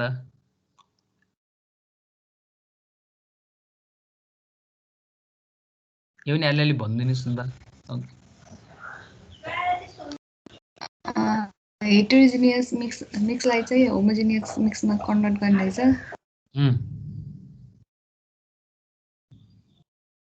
ओके। अनि कन्क्रिट स्ट्रक्चरको चाहिँ तीनटा फेज हुँदो रहेछ, aggregate phase, cement phase, transition phase. अनि हामी अहिले चाहिँ त्यो तीनटै फेजको कुराहरू अलिअलि यसको प्रपर्टिज कस्तो रहेछ भन्ने बुझ्यौँ कि होइन। सिमेन्ट के अरे एग्रिगेट पेस्टमा के अरे फेजमा केही होइन, एग्रिगेटको प्रपर्टिजले असर पार्छ। यदि सेप, साइज, एग्रिगेट, स्पेसिफिक ग्राभिटी, अब त्यसको डेन्सिटी सबै ठिक छ भने त्यो पेस्ट ठिक भइहाल्छ। त्यसले अर्को खालको कुराहरू देखाउँदैन, त्यसले चाहिँ भोल्युम स्टेबिलिटी गरिदिइहाल्छ। भोल्युम स्टेबिलिटी भयो भने लङ टर्ममा त्यसको चाहिँ भनौँ न स्ट्रेन्थ, त्यसपछि इलास्टिसिटी प्रपर्टी, अरू प्रपर्टीहरू कङ्क्रिटको प्रपर्टिजहरू राम्रो भयो भने अल्टिमेटली कम्प्रेसिभ स्ट्रेन्थ राम्रो हुन्छ र त्यसले सबैलाई असर गर्छ भन्ने कुरा हो। अब सिमेन्ट पेस्टमा आयो भने सिमेन्ट पेस्ट भनेको अलिकति केमिकल रियाक्सनमा काम गर्ने भयो। सिमेन्टले केमिकलमा रियाक्सनमा काम गर्ने भएको हुनाले केमिकल्ली एक्टिभ मेटेरियल भएको हुनाले अब केमिकलले इनर्ट बनाउने खालको केमिकलले प्यासिभ गर्ने खालको त्यो हाइड्रेसन रियाक्सनमा एउटा त सिमेन्टकै आफ्नो इन्ग्रिडियन्टको फेनोमेननले हुनसक्छ। अर्को भनेको तपाईँको एग्रिगेटको मिडियमले हुनसक्छ। एग्रिगेटमा पनि तपाईँको माइनर कम्पाउन्ड्सहरू नि डेलिटेरियस मेटेरियलहरू, अनवान्टेड मेटेरियल के हुने जस्तो सिल्ट, क्ले होइन। अनि तिनीहरूले फेरि केमिकलले एक्टिभ भइदिने भयो भने अर्को मिडियम भनेको पानी हुनसक्छ। पानीमा पनि विभिन्न खालको साल्टहरू आए, डिजल्भ साल्टहरू चाहिँ चाहिने भन्दा बढी छ भने तिनीहरूले पनि के अरे सिमेन्टको हाइड्रेसन हुँदाखेरिको जुन अहिले हामी विभिन्न कम्पाउन्डको कुरा गरेछौँ त्योहरू डेभलप गरिदिन सक्छ। यो दुईटा बाहेक अर्को मिडियम भनेको हामी त्यो पढाएको छैनौँ कि हामीले त्यो कुराहरू। अर्को मिडियम भनेको इन्भाइरोमेन्टल हो कि त्यो क्लाइमेटिक कन्डिसनहरूको कारणले गर्दा तपाईँको एकदमै बाहिर एटमोस्फियरको ह्युमिडिटी, त्यसपछि आएर त्यसमा टेम्परेचर ग्रेडियन्ट, त्यसपछि आएर तपाईँको वेटिङ एन्ड ड्राइङ हुने फेनोमेनन कङ्क्रिटमै पनि बाहिर सर्फेस, अनि त्यस्तोहरूले पनि कङ्क्रिटलाई कहिले कहिले पोरस बनाइदिन सक्छ र त्यो पोरस मिडिया त्यसले पनि बनाइदिन सक्छ है। प्लिज अहिले हामी चाहिँ हाइड्रेसन त्यहाँ टर्मिनोलोजी त्यही भएर बुझ्नुपर्छ कि हामी हाइड्रेटेड सिमेन्ट पेस्टको मात्रै कुरा गर्दैछौँ। त्यो भएको हुनाले मैले अघि बाहिरी कुरा गरिनँ। जस्तो राजकुमारले उठाएको कुरा पनि कङ्क्रिट एक्सपोजर ढलानमा हुँदै गर्दाखेरि तिमी यसो सम्झ त बिहानको टेम्परेचर, दिनको टेम्परेचर, फेरि बेलुका पछि त्यही मा पानी आइदिन्छ, त्यसले फेरि वेट गरिदिन्छ। त्यो एक्सपोजर हुँदै गर्दाखेरि चाहिँ कङ्क्रिटले कहिले कहिले त्यो स्ट्रक्चर चाहिँ आफैले लुज गर्न सक्छ त एक्सटर्नल कन्डिसनले गर्दा। अनि त्यो लुज गर्यो भने पनि त्यतिखेर पनि तपाईँको विभिन्न खालको पोरसहरू कङ्क्रिटमा डेभलप हुनसक्छ। त्यो डेभलप हुने पोरसहरू भनेको एक्सटर्नल्ली भयो हाइड्रेटेड सिमेन्ट भन्दा पनि होइन। अनि त्यो चिजले पनि अल्टिमेटली तपाईँलाई ड्युरेबिलिटी त असर गर्न सक्छ। फेरि त्यसले पनि सिमेन्टको फेनोमेननलाई त असर गर्ने हो। तपाईँ कहीँ ढलानहरूभित्र त्यो सिमेन्टको लिच्याटिङ जस्तो तरिकाले सेतो भनौँ न लाइमहरू बाहिर देख्नुहुन्छ, त्यो भनेको त्यही पानीको कारणले गर्दा हो। त्यो एक्सपोजर हुँदाखेरिको पानीको हिसाबले त्यहाँ साल्टहरू डेभलप हो। त्यो जुन साल्टहरू तपाईँले देख्नु भएको छ नि, त्यस्तैलाई नै इन्ट्रिगाइड्स, सल्फेट, इल्युमिनेट्स, सल्फेट भन्नुको कारण तिनीहरू हो कि। तिनै चिजले तपाईँलाई चाहिँ लङ टर्ममा गएर के गर्छ त कङ्क्रिटहरूको एग्रिगेट र त्यसको पेस्टलाई पनि डिसोसिएट गरिदिन्छ। यस्तो कुराहरू हो। एकदम यो concrete is very interesting subject है। इट्स नट के अरे बिग इस्यु लाइक टकेटिभ सब्जेक्ट हो भन्ने हिसाबले सम्झिँदैन। यो एकदमै तपाईँको प्रोफेसनल सब्जेक्ट हो। ल okay, altogether you got some idea. I'm very happy that Goma address the त्यो होमोजिनियस र हेक्ट्रोजिनियस। मेरो टर्मिनोलोजी चाहिँ नर्मल फेजमा भन्दा पनि यो फेजमा मेरो दिमागमा आज स्ट्रक्चरमा यो कुरा निस्किरहेछ है भन्ने सुनेर जान्ने हो। हेक्ट्रोजिनियस हुन् मेटेरियलहरू, हेर्नुहोस् त त्यो एग्रिगेटको कुरा हेर्नुहोस्, सबै चिज फरक फरक छ नि, कहिले नमिल्ने जस्ता छन्, तर अल्टिमेटली तिनीहरू के हो भन्दाखेरि होमोजिनियस बनाउनु छ। हेक्ट्रोजिनियसलाई होमोजिनियस बनाउनको लागि यी कसरी मिलेका होलान् यिनका सेपरेट मेटेरियलहरू भनेर पढ्नु पर्यो। त्यो पढ्दाखेरि त्यसले के भने त स्ट्रक्चरमा चाहिँ 3टा फेज हुँदो रहेछन्, सिमेन्टको एउटा, एग्रिगेटको एउटा, अनि एउटा ट्रान्जिसन। अनि त्यसले गर्दाखेरि ती चिजहरू राम्रोसँग मिल्यो भने होमोजिनियस बन्ने हो। कुन कुन ठाउँमा कसरी बिग्रिया छन् त्यो कुराहरू हेर्ने हो। यो चाहिँ तपाईँको यो फ्रेस कङ्क्रिटको फेजको कन्सिडरेसनको कुराहरू यो भयो। लङ टर्ममा जाँदाखेरि एक्सटर्नल्ली पनि त्यो कुराहरू क्रिएट हुनसक्छ, ट्रान्जिसन जोन जस्तो कुराहरू निस्किन सक्छ, त्यो अर्को पाटो भयो। ओके, अब हाम्रो यहाँनिर छ अर्को कुरा, ट्रान्जिसन जोन भन्ने छ। ओके, अब ट्रान्जिसन जोन भन्दाखेरि हामी simply it is the space in between the hydrated cement paste and the अर्को के एग्रिगेट पेस्ट होइन। अनि के हुन्छ भन्दाखेरि at this zone it doesn't produce the conducive environment for the bonding in between these two phase, and that's why it creates the lower stress level हैन। lower stress level यो स्टेजमा lower stress level हुन्छ भन्ने कुराहरू यसमा आयो है त। अब अर्को कुरा कस्तो भन्दाखेरि अब यसको फेनोमेनन कुरा गर्दाखेरि concrete is weak in tension and relatively tough in compression. यो त फेनोमेनन नै भयो। अनि compressive strength of the aggregate is greater than tensile strength, यो पनि भयो। यो पनि यो लेख्नै नपर्ने कुरा भइहाल्यो होइन। At a given cement content water cement ratio the hydration of the concrete decreases as the coarse aggregate size increases. यो जोनले गर्दा क्या, जोनको खालको कारणले चाहिँ यो सिग्निफिकेन्ट दिन्छ। अनि अर्को यहाँनिर एउटा त्यो सिग्निफिकेन्टमा अर्को कुरा तपाईँले बुझ्नुपर्ने कुरा के छ भने it creates some tensile strength भनेर भन्छ। तपाईँले कहीँ म्याथमेटिक्स खेलाउन सक्नुहुन्छ, यहाँ कसरी टेन्साइल स्ट्रेन्थ डेभलप होला। To some extent it develops the tensile strength भन्छ यसले। Nikhil Gupta, would you please share how does this transition zone creates the tensile strength?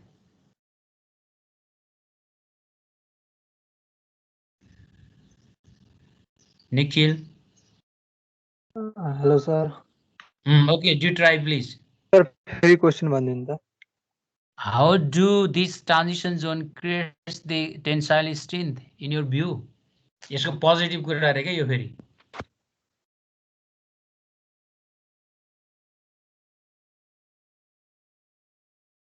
Any idea? Hello. Hazur, please. Your sound is audible, no problem. Please, you share something.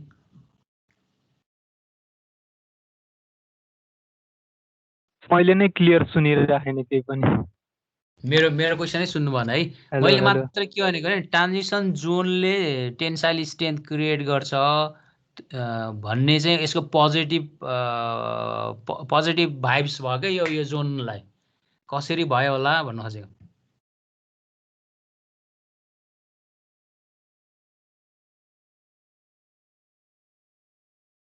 Krishna Kumar Jha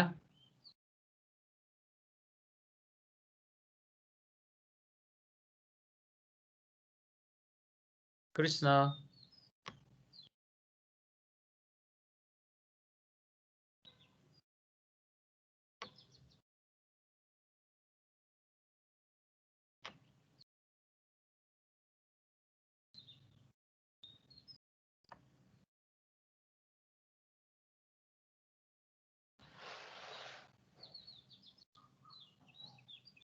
Nitesh Pant Nitesh हजुर sir.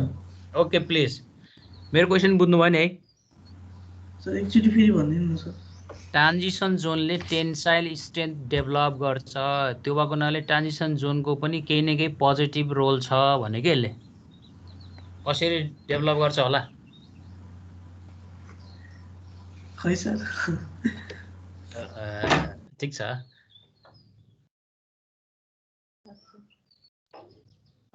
Similarly कसैले यसो idea generate गर्न सक्नुहुन्छ।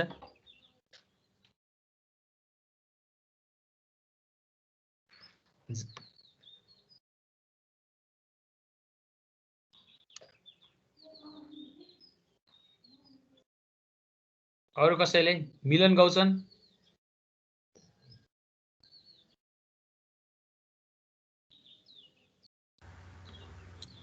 थाहा भएन sir. थाहा भएन है ठिक छ केही प्रब्लम छैन। अहिले तपाईँहरूलाई कन्सन्ट्रेट पनि गराउनु पर्ने के होला भनेर एकैछिन त कुर्नुहुन्छ नि। नकुल सापकोटा इजी यार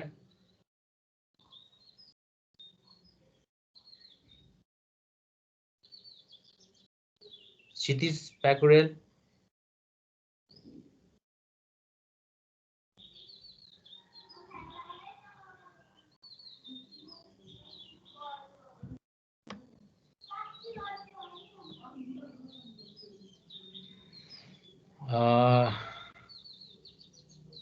कसैलाई यसो कोसिस गर्नुहुन्छ। नवीन शर्मा नि दुईजना हुनुहुँदैछ। नवीन सर थाहा भएन सर। थाहा भएन है ल ठिक छ। फेरि मलाई थाहा भएन भन्नु भने कि फेरि थाहा हुनु हो भन्ने लाग्छ कि फेरि तपाईँ कन्सन्ट्रेट त हुनुहुन्छ नि त फेरि गर्नलाई। निश्चल जोजु ट्राई गर्ने हो तपाईँलाई फेरि second chance. जोजिजु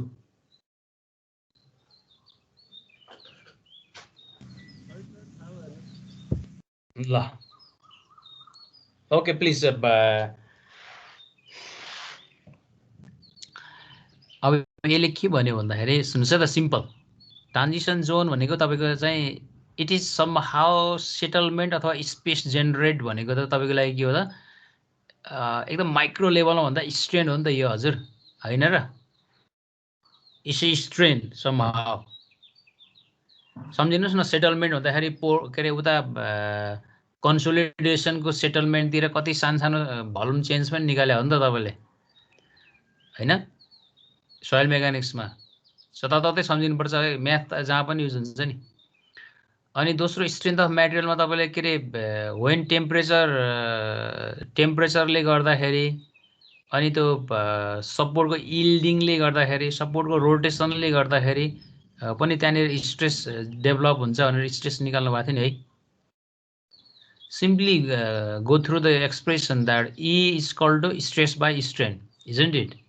E is the concrete E किनभने इलास्टिसिटी त ईको हुन्छ भने के अरे कङ्क्रिटको इलास्टिसिटी त हुन्छ। कङ्क्रिट इलास्टिसिटी कन्सट्यान्ट भन्नुहोस् स्ट्रेस बाई स्ट्रेन भयो। अब स्ट्रेन भनेको के भयो स्ट्रेस बाई ई भयो।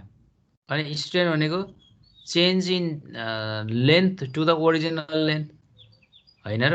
अब त्यहाँनिरबाट तपाईँले त्यो सिग्मा बाई ए गरेर एकैचोटि फर्मुला निकालिदिनुहोस् न, पी भनेको कति आयो इन टर्म्स अफ स्ट्रेसको रूपमा होइन। त्यो भनेको तपाईँलाई के हो त के अरे त्यो जेनेरेट गरेको स्ट्रेस अथवा स्ट्रेन्थ जे भन्नुहोस् न अहिले, त्यो चाहिँ तपाईँको लागि टेन्साइल स्ट्रेन्थ भयो कि। त्यो टेन्साइल स्ट्रेन्थ चाहिँ के गर्छ त भन्दाखेरि कङ्क्रिटले ट्रान्जिसन जोनमा डेभलप गर्छ। अब यसले त्यसलाई पोजिटिभ भनिदियो फेरि, वास्तवमा तपाईँ हामीले तपाईँसम्म के भनेको छौँ नेगेटिभ भनेको छौँ नि त ट्रान्जिसन जोनको काम।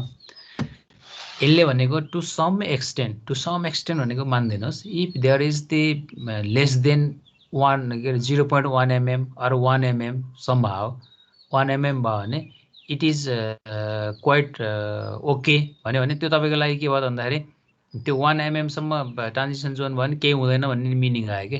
तपाईँले त्यही 1 mm ले पनि तपाईँको लागि के गर्दो रहेछ त भन्दाखेरि टेन्साइल स्ट्रेन्थ डेभलप गर्दो रहेछ। कङ्क्रिटले त टेन्साइल स्ट्रेन्थ लिँदैन, एकदम नोमिनल लिन्छ, लियो भने पनि होइन।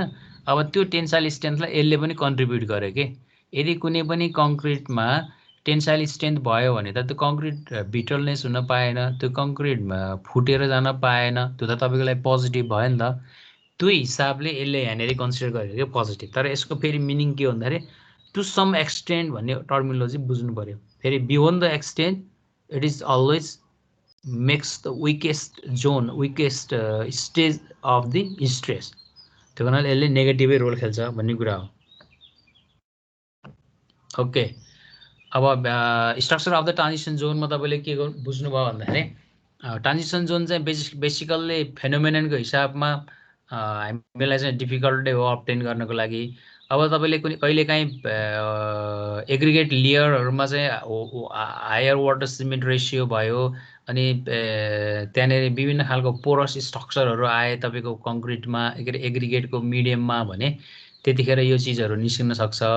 अनि अर्को भनेको तपाईँले अघि नै भन्नुभयो न त्यो सिमेन्ट हाइड्रेटेड सिमेन्ट पेस्ट चाहिँ त्यति राम्रोसँग त्यो अनवान्टेड मेटेरियलहरू आयो भने त्यस्तो बेलामा चाहिँ यो स्ट्रक्चरहरू डेभलप हुन्छ।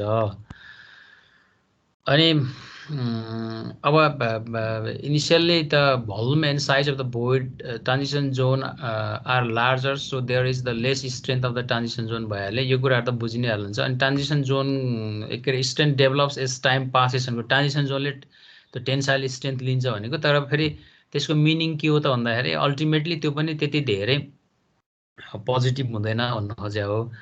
अनि अर्को कुरा कहिलेकाहीँ एउटा बुझ्नुपर्ने कुरा के छ भन्दाखेरि कङ्क्रिटको हिसाबमा पनि फ्ल्यास सेट र फल्स सेट भन्ने हुन्छ।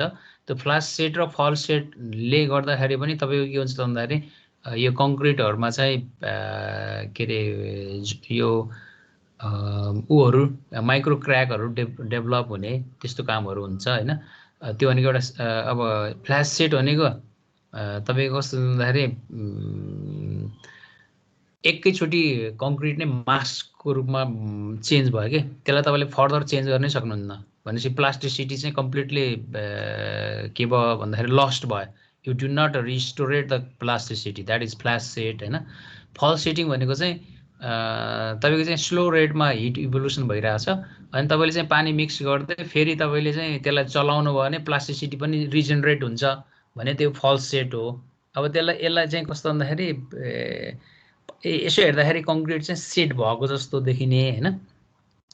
तर तपाईँले के गर्न सक्नुभयो के अरे गर्नुभयो भने पानी सानी इन्क्लुड गर्नुभयो फेरि भने त्यो चाहिँ के अरे प्लास्टिसिटी ल्याउन सकिन्छ भन्न खोजेको। जस्तो यसको मिनिङ के भने जस्तो कङ्क्रिट अहिले बिहान 8 बजे बनाउनु भयो, बनाएर चाहिँ चट्ट ती काम गर्ने मान्छेहरू चुरुट चिया खान गए, चुरुट चिया खान गएर फेरि 1 घन्टापछि आए। तपाईँको मिनिङ त के हो, 1 घन्टापछि त अब यो चलाउनै नसक्ने भन्न खोजेको हो होइन। तर अब यसको कन्डिसन के भइदिन्छ त भन्दाखेरि अब तपाईँ पानी के हामीले कङ्क्रिटलाई नचलाइकन राखेको हुनाले त्यो केही पनि हुँदैन भन्छन् कि तिनीहरूले त्यो साइन्स बुझेर होइन, अल्टिमेटली तिनीहरूले भनेको कुरामा पनि दम रहेछ कि। किनभने त्यो चलायो भने तपाईँको हिट इभोल्युसन भइरहेको छ, हिट इभोल्युसन भइसकेपछि त्यसले चाहिँ तपाईँलाई के अरे कङ्क्रिटिङमा भनौँ न त्यो सेटिङ हुनको लागि कन्ट्रिब्युट गर्छ। यदि चलाउनु भएन भने हिट इभोल्युसन नभएको हुनाले तपाईँलाई फेरि पानी हालेर पनि के अरे त्यो प्लास्टिसिटी जेनेरेट गर्न सक्नुहुन्छ। त्यस्तो खालको कङ्क्रिट चाहिँ फल्स सेट भयो। यो फ्ल्यास सेट फल्स सेट भइदिने फेनोमेननहरूले गर्दा पनि तपाईँको कहिले कहिले स्ट्रक्चर अफ द कङ्क्रिटलाई चाहिँ असर पर्छ भन्नु खोज्यो। Okay, that's all for your second class, के अरे सेकेन्ड च्याप्टर। सेकेन्ड च्याप्टर यति नै हो। अब तपाईँले सेकेन्ड च्याप्टरमा चाहिँ बेसिकल्ली थ्योरिटिकल एस्पेक्टबाट नै पढ्दाखेरि पनि के बुझ्नुभयो त भन्दाखेरि यहाँनिर उही सिमेन्ट स्यान्ड के अरे सिमेन्ट र एग्रिगेटको प्रपर्टिजहरूको बारेमा एकदम क्लियर कन्सेप्ट हुनु पर्यो भन्नु खोज्यो है त। ल केही छ नबुझेको अझै सोधौँ जस्तो लाग्ने? जम्मा 28 जनाको हाजिर लिएछु है मैले। अब क्लासमा अहिलेसम्म बस्नु भर्नु छ, कसैको केही प्रब्लम भयो होला? Just I downloaded.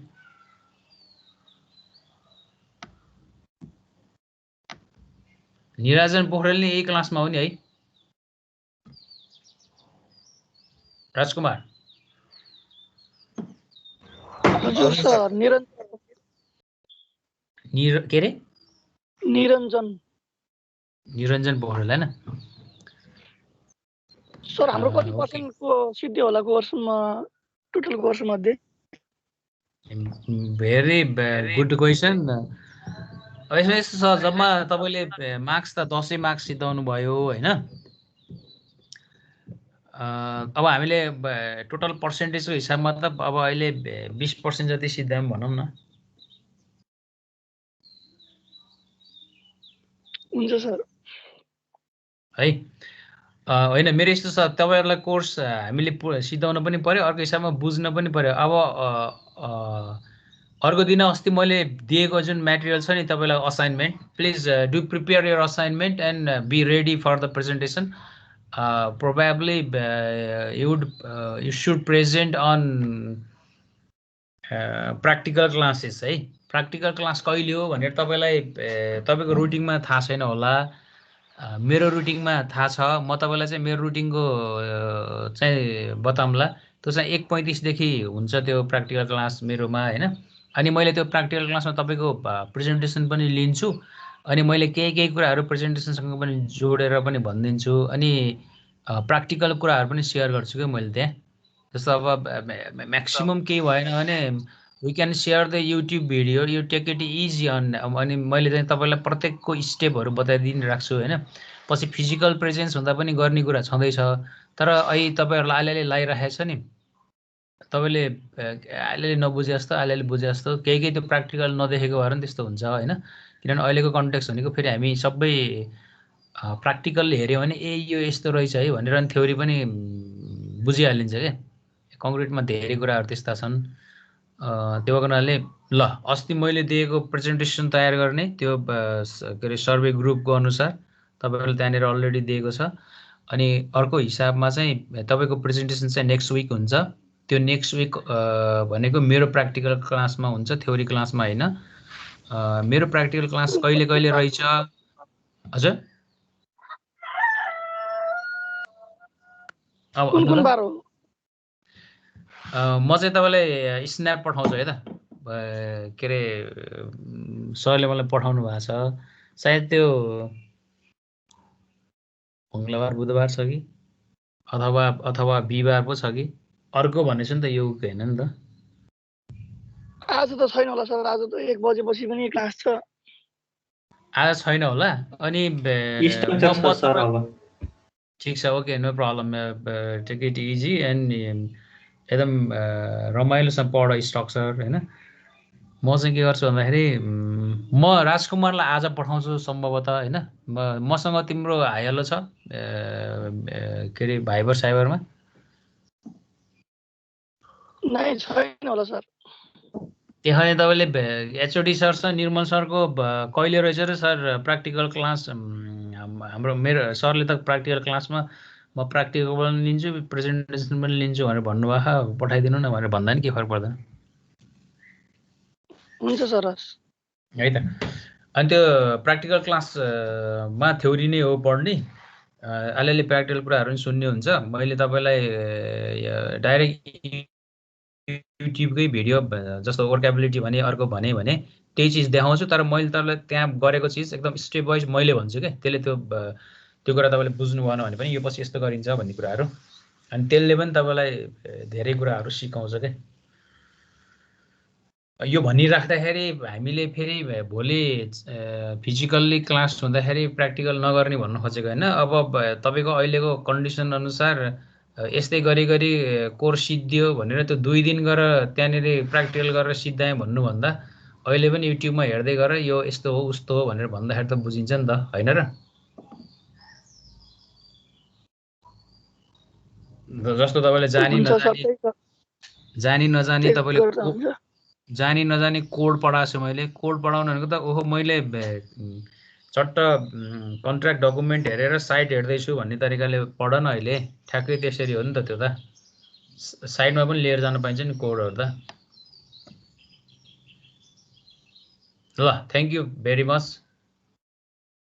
अब म लिभ गरेँ है त। मैले 28 जनाको हाजिर लिएँ, फेरि अहिले 30 जना छन्।